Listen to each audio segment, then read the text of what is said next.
Nós tivemos aí no domingo passado a comemoração do Dia da Mulher. E hoje eu quero trazer uma palavra sobre estas servas de Deus. Lucas 8, verso 1 a 3 diz assim: E aconteceu depois disto, que andava de cidade em cidade, e de aldeia em aldeia, pregando e anunciando o evangelho do reino de Deus, e os 12 iam com ele. E algumas mulheres que haviam sido curadas de espíritos malignos e de enfermidades, Maria, chamada Madalena, da qual saíram 7 demônios, e Joana, mulher de Cusa, procurador de Herodes, e Susana, e muitas outras, que o serviam com seus bens.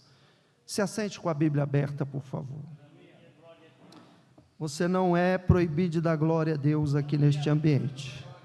Louvado seja o nome do Senhor Jesus. Hoje o tema da mensagem que eu quero trazer para a igreja, me dirigindo principalmente às mulheres, mas também quero que nós homens aprendamos com essa palavra, é o tema Aprendendo a Servir, com 3 mulheres extraordinárias.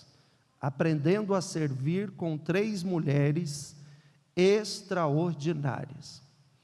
Lucas é conhecido também como o Evangelho das Mulheres, porque só neste Evangelho escrito por Lucas, ou neste livro que faz parte dos 66 livros da Bíblia, Lucas, ele vai mencionar as mulheres mais de 42 vezes. Ele fala mais na pessoa das mulheres do que os outros evangelhos. Por isso, ele também recebe essa conotação de evangelho das mulheres. E quem eram estas mulheres que serviam a Jesus? Nós temos ali o primeiro nome, que vai nos mencionar, mas não vou na mesma ordem que está ali. Coloca no verso, por favor, de número 2, vai nos dizer a Bíblia, que o primeiro nome que nos aparece, é o nome de Maria, que chamada Madalena, muitos chamam de Maria Madalena, né? E ali está dizendo, Maria também chamada Madalena. Quem era esta mulher? Esta mulher era de uma região chamada Magdala. Essa região é uma região costeira da Galileia, e esta mulher, ela não é aquela mulher adúltera, que queriam apedrejar, e Jesus então fala, quem não tem pecado, atire a primeira pedra, e aí ninguém atira a pedra, solta as pedras, vai embora, e ele pergunta, mulher, onde estão os teus acusadores? Ela fala, ninguém, Senhor, então também não te acuso, vá e não peques mais. Não é essa Maria, aquela Maria, aquela mulher pega em ato de adultério. Também esta Maria aqui, ela não é aquela pecadora que derrama o vaso de perfume, não é Maria chamada Madalena, que é aquela que derrama o vaso de perfume lá nos pés do Senhor, e enxuga com os cabelos, não é essa também. E também, olha só, o que muita gente pensa, é que essa Maria, que foi expulso dela 7 demônios, que ela era uma prostituta. Ela não era prostituta. Quem inventou essa história de que ela era uma prostituta foi o catolicismo romano. Foi o Papa Gregório Magno, no século VI. Foi ele que veio com essa ideia, com essa narrativa de que esta Maria, chamada Madalena, ela era prostituta. Porém, não há nenhum registro histórico desta mulher praticando o ato de prostituição ou vendendo o seu corpo, no caso assim de uma prostituição. Não há nada disso. Então, essa é uma Maria da qual, biblicamente falando, o Senhor Jesus fez um milagre na vida dela. O Senhor Jesus operou uma libertação na vida dela. O Senhor Jesus a resgatou das trevas para a sua maravilhosa luz, e ela passou a servir ao Senhor Jesus Cristo. A segunda mulher é chamada Joana, que é a que está no versículo 3. Joana, ela é chamada de a mulher de Cusa, que era um procurador de Herodes. Esta mulher pertencia à alta classe social, era uma mulher de elite, era uma mulher que ela pertencia à parte do topo da pirâmide. Esta mulher, ela então tinha acesso à sociedade de classe alta. Ela então entrava e saía em lugares que somente gente que tinha muito status, muito poder, muito dinheiro, muita fama entrava. Se eu e você fôssemos lá, jamais as portas se abririam para nós. Mas se Joana chegasse, as portas se abriam, o tapete se estendia, e ela era muito bem recepcionada, porque ela pertencia à classe, vamos chamar assim, dos milionários, nos dias atuais, dos bilionários. Ela pertencia à classe da alta sociedade, da elite que havia na época. E ali nós temos a segunda mulher chamada Susana. Esta mulher não há muito relato sobre ela, questão de quem era, sua origem, a não ser que você vá pesquisar com um pouco mais de profundidade, mas à luz aqui do texto bíblico não dá nenhum detalhe a respeito de Susana. E aí nós temos essas três mulheres: Maria, chamada Madalena, temos Joana e temos Susana. E o que todas elas tinham em comum, o que essas três mulheres tinham em comum? Essas três mulheres eram enfermas e endemoniadas. Não bastasse ter uma enfermidade no seu corpo, elas também tinham a possessão de demônios dentro delas. Então, com certeza, estas mulheres não tinham uma vida feliz, não tinham uma vida alegre, não tinham paz na sua alma e no seu coração. Por mais que elas podiam ter bens, porque lá está escrito que elas serviam ao Senhor com seus bens. Então nota-se que tanto Maria Madalena, como Joana, como Susana, não eram pobres, mas tinham algum poder aquisitivo. Joana, nós temos certeza que era muito rica, mas já Maria, chamada Madalena, e Susana, a gente não tem muita a ideia das posses que elas tinham, mas tinham também alguma coisa, porque também serviam a Deus com seus bens. E mesmo com os seus bens, elas continuavam enfermas, continuavam endemoniadas.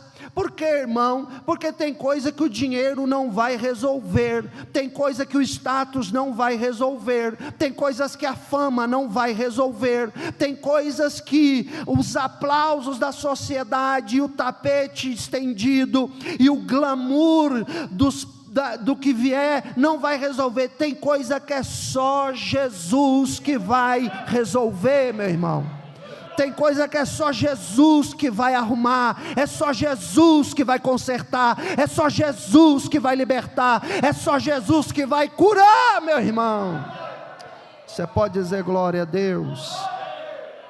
Então o que elas tinham em comum? Eram enfermas e endemoniadas. O que Jesus fez por elas então? Jesus as libertou e curou. Observe a regra que eu estou falando, as ações. Primeiro ele libertou, para depois curar. Por quê, pastor? Porque não adianta curar se não tiver liberto. Não adianta curar e continuar endemoniado. Tem que tirar o cão para depois curar.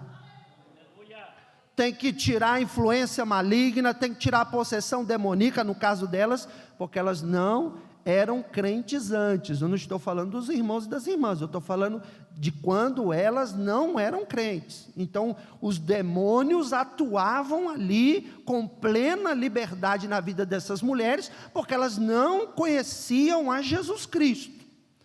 E aí Jesus chega, tira os demônios, cura as enfermidades, elas se convertem ao Senhor, e não há mais registro nenhum de demônio na vida dessas mulheres, porque agora elas servem ao Senhor Jesus Cristo. Aí então nós temos o seguinte: o que elas têm em comum? Enferma e endemoniada. O que Jesus fez por ela? Libertou e curou. E o que elas fizeram por Jesus? Serviam. Elas o serviam. Você tem servido a Ele pelo que Ele já fez por você? Você tem se desprendido a servir a Jesus Cristo? Se você voltar lá atrás, quem éramos nós? Quem era você? Quem era eu? Se você regressar no tempo, olhe o que Jesus fez por você. Jesus te libertou das garras de Satanás. Jesus perdoou os seus pecados através do seu sangue precioso carmesim. Jesus fez uma obra maravilhosa na tua vida e na minha. Jesus colocou o teu nome no livro da vida. Jesus te libertou. Jesus te curou. Jesus te resgatou. Jesus te batizou. Jesus te batizou com o Espírito Santo. Jesus te chamou para a obra. Se hoje você prega, se hoje você canta, se hoje você faz qualquer coisa na obra, é porque Jesus um dia foi lá, te pegou lá na lama, te pegou lá na sarjeta, te pegou lá no mundo, te pegou na sujeira do lamaçal do pecado, e te deu um banho do sangue carmesim e precioso, e lavou você com a água do Espírito, e te regenerou, e te converteu, e te fez nascer de novo, e hoje você está aqui para a glória do nome do Senhor. E se você está aqui, é porque Ele é quem fez esta obra. E se Ele fez esta obra por mim e por você, nós devemos, é nosso dever servi-lo. É nosso dever servi-lo. Grave o que eu vou lhe dizer. Jesus, Ele é o único que já fez, faz e fará coisas por você que ninguém vai poder fazer. Ninguém. Jesus já fez coisas na sua vida que ninguém faria. Jesus faz coisas na sua vida que ninguém é capaz de fazer. E um dia Jesus vai fazer coisas na sua vida que ninguém vai conseguir fazer. Então é maravilhoso servir a Jesus. Você, quando olha para Ele e vê o que Ele já fez, faz e fará, você não desanima de servir.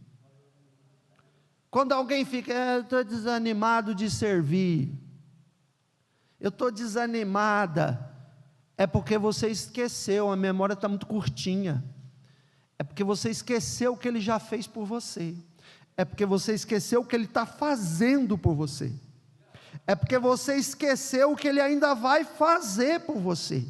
Mas quando você olha para Ele, autor e consumador da nossa fé, quando você coloca os seus olhos nele, e você vê, Ele é o mesmo ontem, Ele é o mesmo hoje, e Ele é o mesmo eternamente.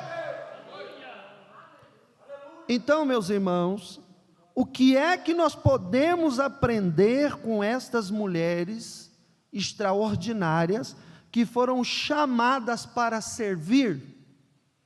Primeiro, eu aprendo que Jesus não faz acepção de pessoas. Por quê? Porque ele libertou todas elas, independente das suas posições econômicas, sociais, históricas, etc. Jesus não selecionou. Vem cá, Joana, como você é a mais elitizada, como você é a mais chique, como você é a mais rica das outras, vem cá, Joana, eu vou te dar um tratamento especial. Jesus não fez isso. Vem aqui, Maria Madalena, já que de você saiu 7 demônios, você vai ter que ter uma atenção mais diversificada, mais diferenciada do que Joana e Susana. Jesus não fez isso. Jesus as libertou, independente de suas posições, histórico de vida e situação econômica. Então eu aprendo que Jesus, ele pode operar na vida do pobre, ele pode operar na vida do classe média, ele pode operar na vida do rico, ele pode operar na vida do milionário e do bilionário. E aí nós temos que desfazer um preconceito que sonda e ronda muitos corações evangélicos. Que preconceito é esse, pastor?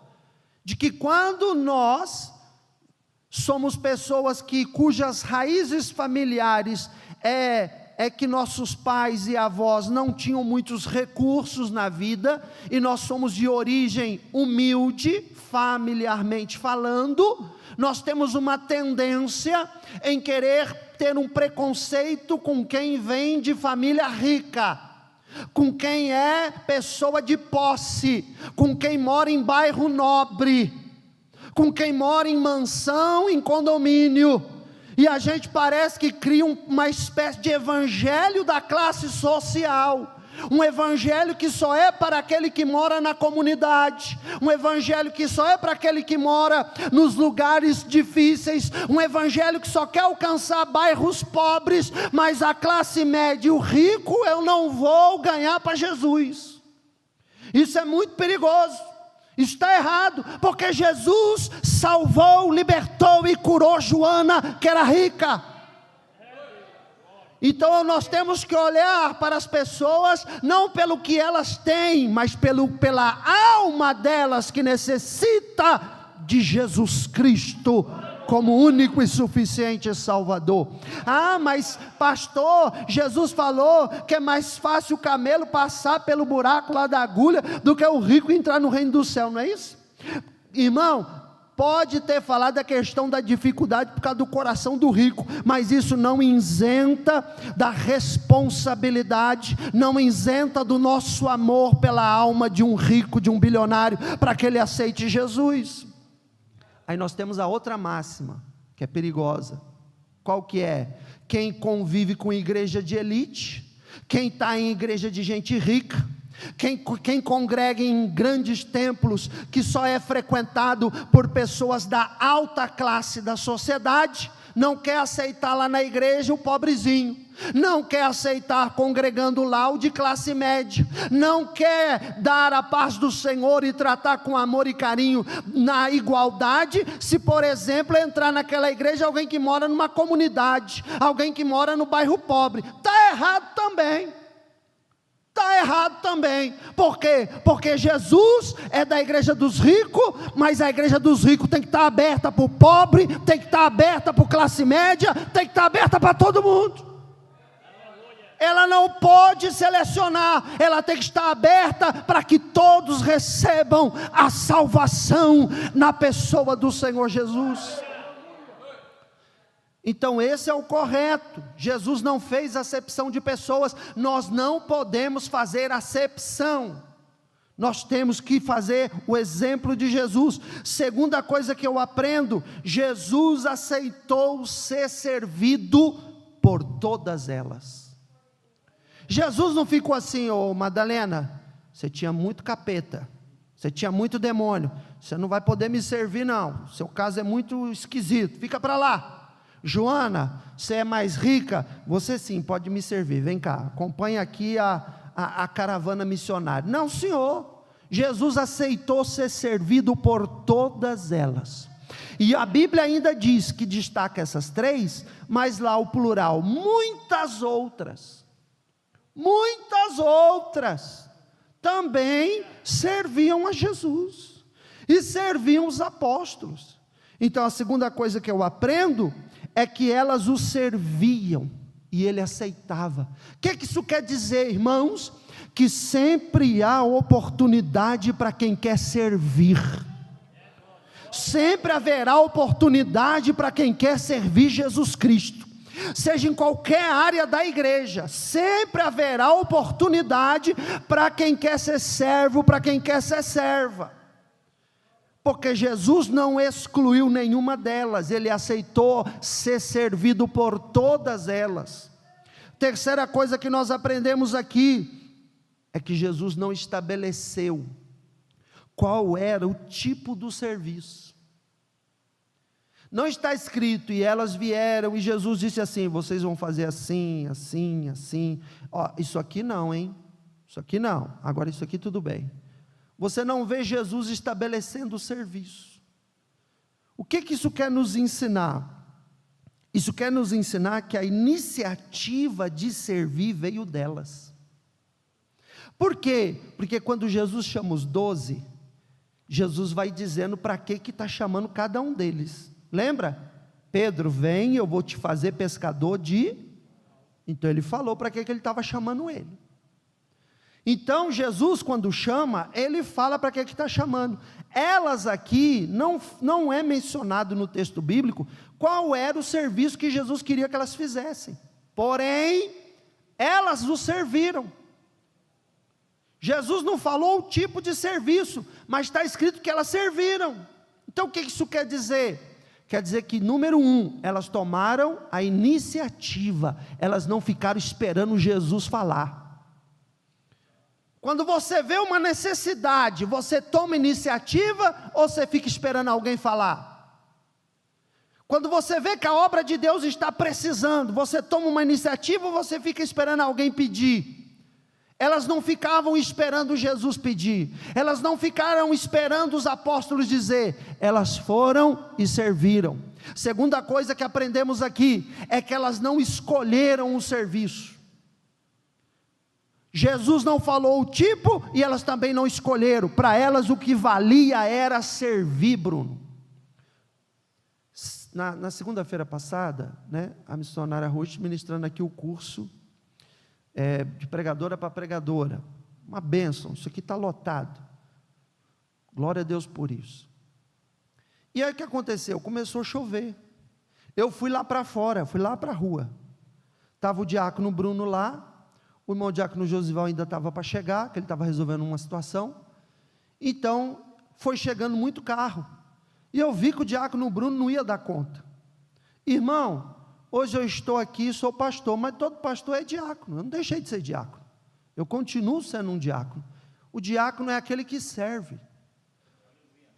E aí eu ia fazer o quê? Eu ia falar para a missionária Ruth lá para a calçada, a receber carro? Eu ia falar para as irmãs convidadas aqui, alunas do curso dela, subir para receber carro? Não. E eu ia deixar o Bruno lá sozinho e falar, meu filho, se vira, que você é o diácono, eu sou o pastor? Também não. O que eu fiz? Eu subi, peguei lá, tem os 2 guarda-chuvas ali que favorecem esse momento, muito bem idealizado, na época que foi dada essa ideia, e aí o Bruno ficou com um guarda-chuva, eu fiquei com outro. Aí os carros paravam, às vezes era Uber, às vezes era carro mesmo de alguma aluna do curso, nós abríamos o guarda-chuva, a irmã já descia debaixo do guarda-chuva, a gente tomando chuva, mas não deixando a irmã tomar chuva, servindo as irmãs que vinham acessar o ambiente para o curso, servindo as irmãs. O que é isso? Eu vou esperar o quê? Aparecer o Espírito Santo, aparecer um anjo e falar, você não está vendo lá o estacionamento, lá você vai deixar o diácono sozinho, será que você não vai lá ajudar? Eu tenho que tomar iniciativa, eu tenho que ver a necessidade, e se eu posso ajudar, eu vou ajudar. Qual o problema? Isso não me rebaixa, eu não deixo de ser pastor, porque fiquei lá fora, abrindo guarda-chuva para as irmãs descer. Teve até irmã, que quando desceu uma senhora de idade, junto com uma outra senhora, e quando eu abri o guarda-chuva, eu falei, Pai do Senhor, irmãs, a irmã instalou 2 olhão assim para mim, e falou assim, o senhor, pastor? Eu falei, sim, irmã, eu estou aqui para que a irmã não se molhe, deixa eu acompanhar a senhora até a entrada do templo, por favor, venha comigo. E aí fui conduzindo assim o guarda-chuva para ela, e ela pegou o assessor, e ela, nossa, que honra, ainda mais por um pastor. Sabe, irmão, às vezes a gente quer esse glamour, às vezes a gente quer essa pompa. Não, eu sou o pastor, não me toque, meu lugar aqui, ó, cuida, isso aí é para os outros, é para os pequenos, eu sou grande. Tu não é nada, tu é pó, tu é uma poeira, é isso que tu é e eu sou. Se não fosse Jesus Cristo, nós estaríamos perdidos no inferno. Nós somos chamados para servir. Elas não escolheram serviço, foram lá e serviram como podiam. Quinto lugar, o que eu aprendo com essas mulheres? Elas eram submissas a Jesus e aos apóstolos.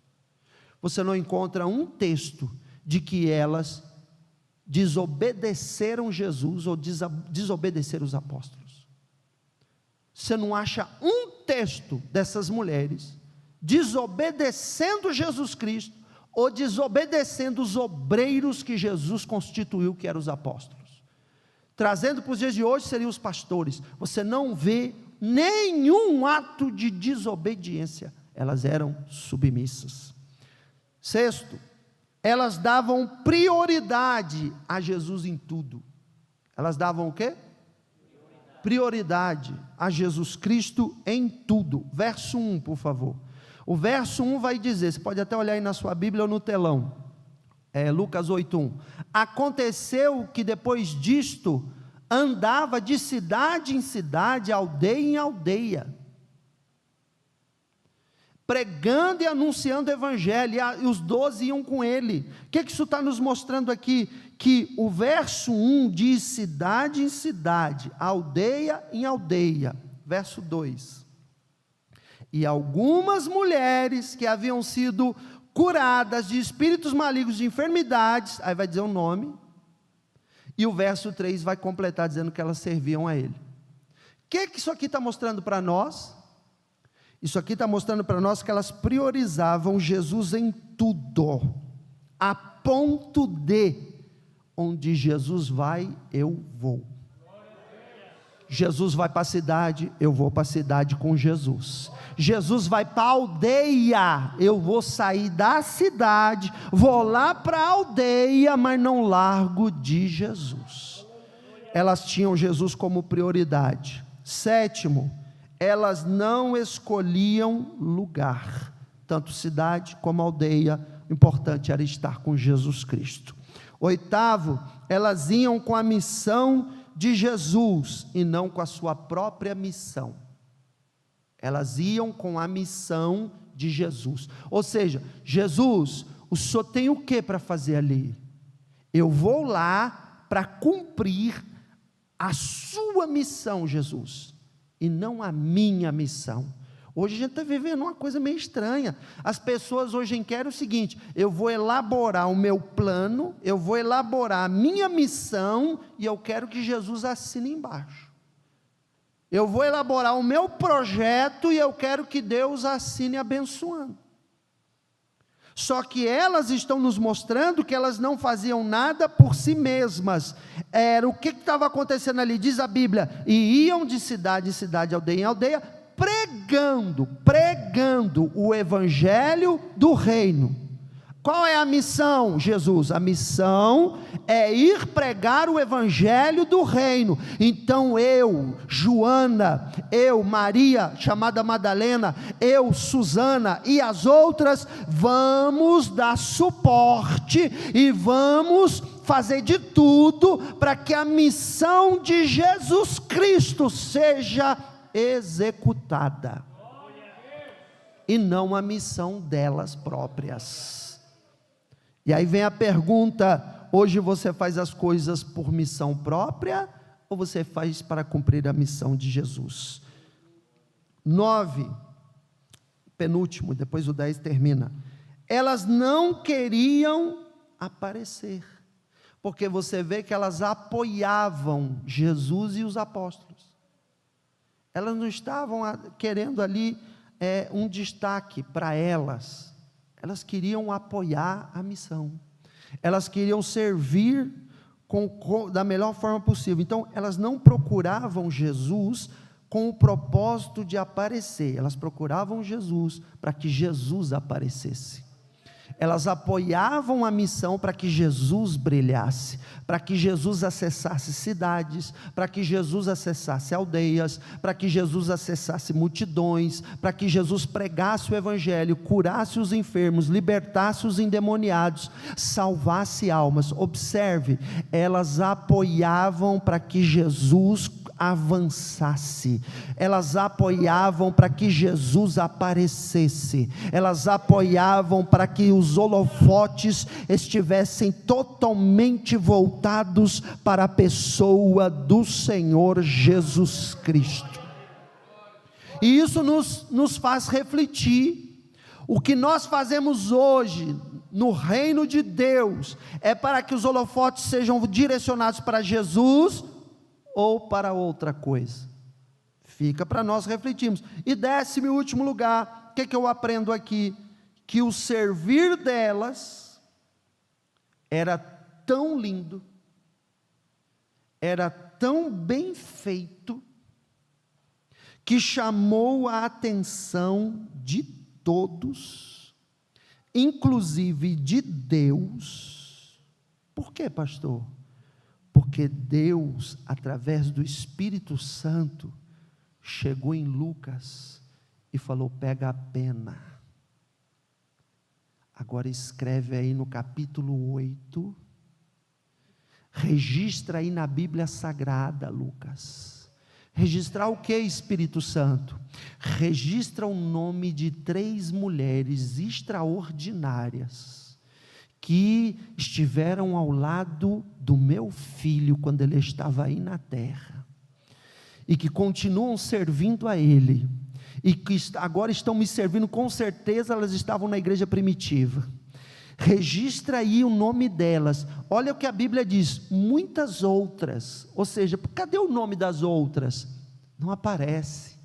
Mas de alguma maneira o que elas fizeram foi tão bem feito, foi com tanto amor, foi com tanto carinho, foi com tanta dedicação, foi com tanto sacrifício, foi com tanto uso dos talentos que elas tinham, foi com tanta entrega de bens e recursos para a obra de Deus, que chamou a atenção do céu, que chamou a atenção do Pai, que chamou a atenção do Filho, que chamou a atenção do Espírito, e que inclusive o Senhor falou: registra na Bíblia, porque vai passar gerações, vai passar séculos, vai passar até milênio, e ainda o nome dessas 3 mulheres será mencionado para a memória, será pregado em igrejas.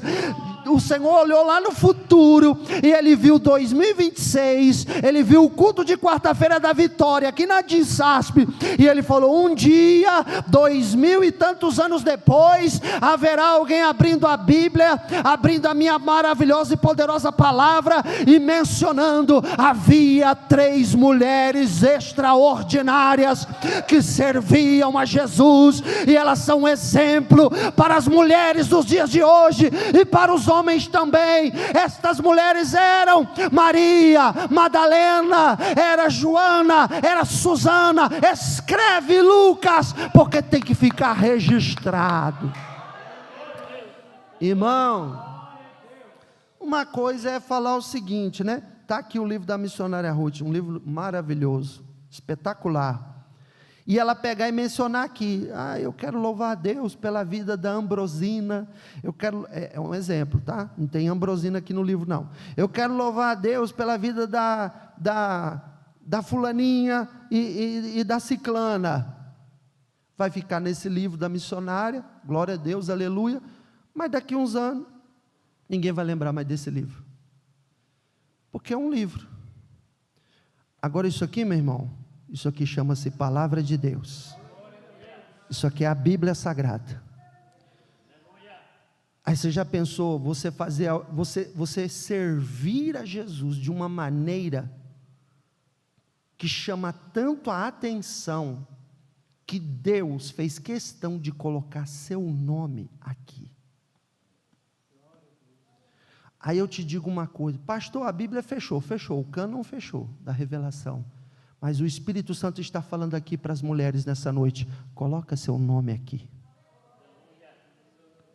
coloca seu nome aqui, coloca o seu nome na história da igreja.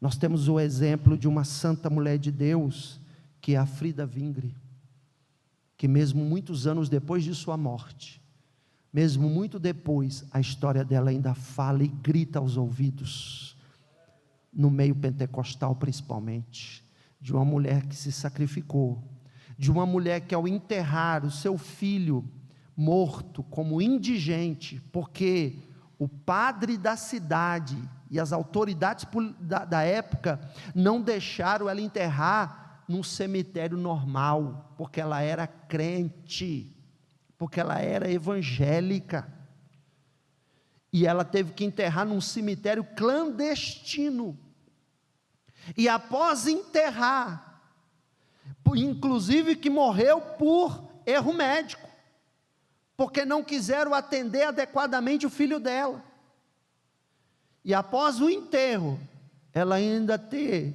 presença de Deus, convicção de fé em Cristo, cheia do Espírito Santo, podia ter se entregado, se fosse aos dias de hoje, numa tremenda de uma depressão, mas não, ela se enche do Espírito, e ainda compõe um lindo hino da harpa cristã, que se não me engano, me ajuda a lembrar, Eliana? Sim, não, é o tudo para mim é Jesus, não é isso? É o bem-aventurado? É o bem-aventurado, é o bem-aventurado. Bem-aventurado que confia no Senhor, como fez, ainda que não via, e assim a fé. É feliz quem segue fielmente os caminhos santos do Senhor, na tribulação é paciente, esperando no seu. Eu te pergunto, irmã, você com o filho enterrado como indigente, você desprezada, rechaçada pela sociedade, conseguir compor um hino com uma letra dessa? Se o cânon da Bíblia ainda estivesse aberto, eu não tenho dúvida que o nome de Frida Vingre estaria dentro da Bíblia Sagrada. Se ainda ele estivesse aberto para escrever, se Deus ainda não tivesse fechado o cânon, o nome dela estaria aqui. Então, simbolicamente, coloque seu nome aqui. O que eu quero dizer com isso? Coloque o seu nome na história da igreja, como serva de Deus, como uma mulher que serve a Jesus, como um exemplo de serva de Deus.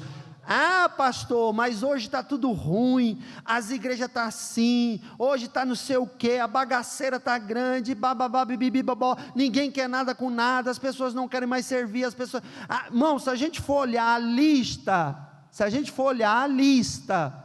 de defeitos, ela é quilométrica, ela não tem metro, ela tem quilômetros.